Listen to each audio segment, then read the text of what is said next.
જય સીતારામ, જય માતાજી. સ્વાગત છે તમારું મારી યુટ્યુબ ચેનલમાં. આજ તો આપણે બનાવશું વઘારેલા સેવ મમરા. તો તમે મારી યુટ્યુબ ચેનલ ઉપર નવા આવ્યા હોય તો મારી ચેનલને સબસ્ક્રાઈબર ના કરી હોય તો સબસ્ક્રાઈબર કરી દેજો. તો તમે આ સેવ મમરા છે છોકરાને નાસ્તામાં આપશો તોય પણ મસ્ત લાગશે.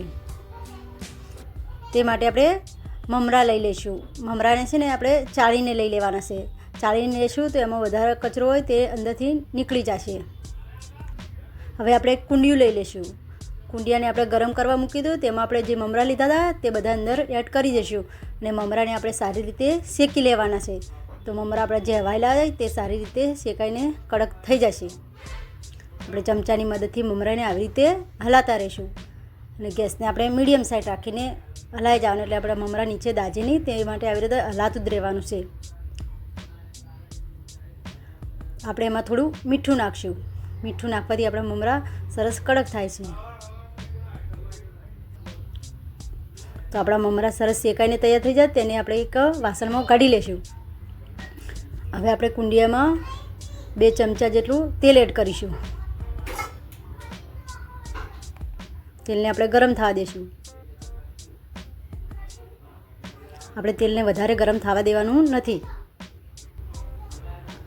આપણું તેલ ગરમ થઈ ગયું એમાં આપણે 10 જેટલા લીમડાના પાન એડ કરીશું.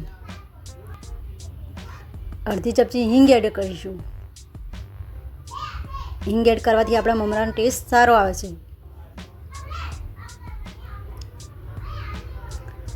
હવે આપણે અડધી ચમચી જેટલી હળદર એડ કરીશું. બંનેને સારી રીતે ચમચાની મદદથી તેલમાં મિક્સ કરી લેશું. ગેસને આપણે મીડિયમ સાઈડ રાખીશું. તો આપણો વઘાર તૈયાર થઈ જાય. આપણે જે મમરા ચાળીને લીધા શેકીને તૈયાર કરીને તે બધા એડ કરી દઈશું. મમરાને સારી રીતે આવી રીતે તેલની અંદર મિક્સ કરી લેશું.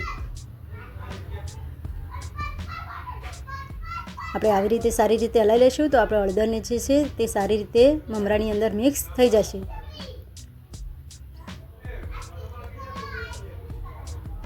ગેસને આપણે મીડિયમ સાઈડ રાખવાનો છે. મમરાને આપણે આવી રીતે હલાતા રહીશું એટલે કે આપણા મમરા દાજે નહીં તે માટે. આપણા મમરા સરસ રીતે હળદરમાં મિક્સ થઈ જતા આપણે હવે સેવ લઈશું. સેવ મેં પટલી લીધી હતી, તમારે જાડી લે તેમ વધારે સારું.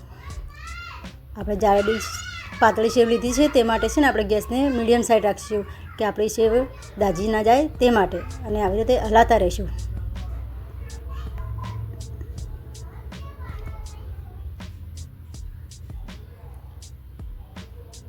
તેમાં આપણે જે બાકીની સેવ હતી તે પણ બધી એડ કરી દઈશું. તેને પણ સારી રીતે આવી રીતે મિક્સ કરી લેશું.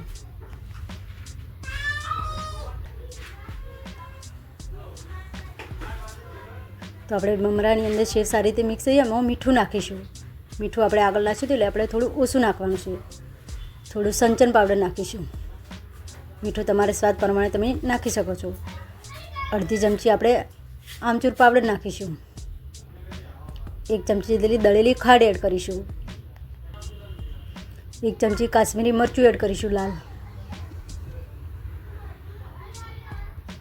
બધા મસાલાને સારી રીતે મમરાની અંદર મિક્સ કરી લેશું અને ચમચાની મદદથી આવી રીતે હલાવીને મિક્સ કરી લેવાના.